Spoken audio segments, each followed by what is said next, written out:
Le livre de Daniel, chapitre 8.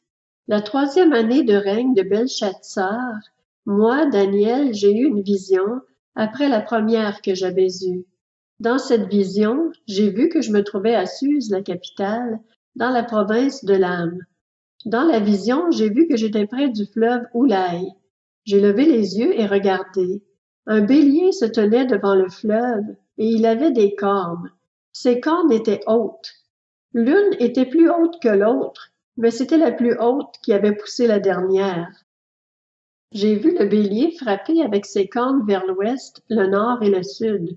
Aucun animal ne pouvait lui résister, et il n'y avait personne pour délivrer ses victimes de son pouvoir. Il faisait ce qu'il voulait, et il est devenu grand.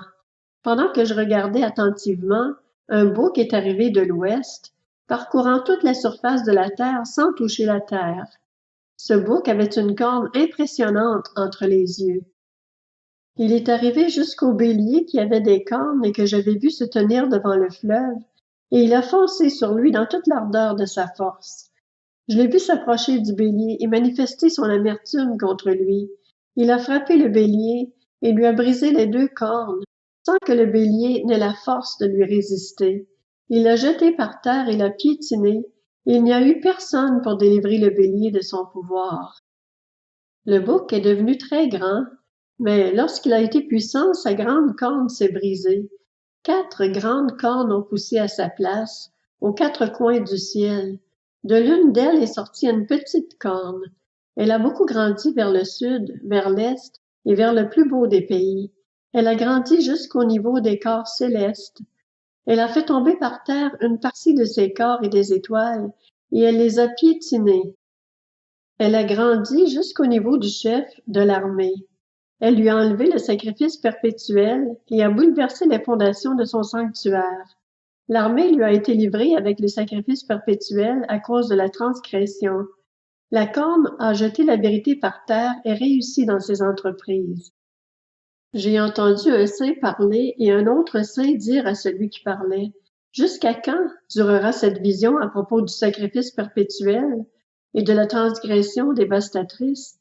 Jusqu'à quand le sanctuaire et l'armée seront-ils livrés au piétinement? » Et il m'a dit, « Encore 2300 soirs et matins, puis le sanctuaire sera purifié. » Tandis que moi, Daniel, j'avais cette vision et que je cherchais à la comprendre, quelqu'un qui avait l'apparence d'un guerrier se tenait en face de moi.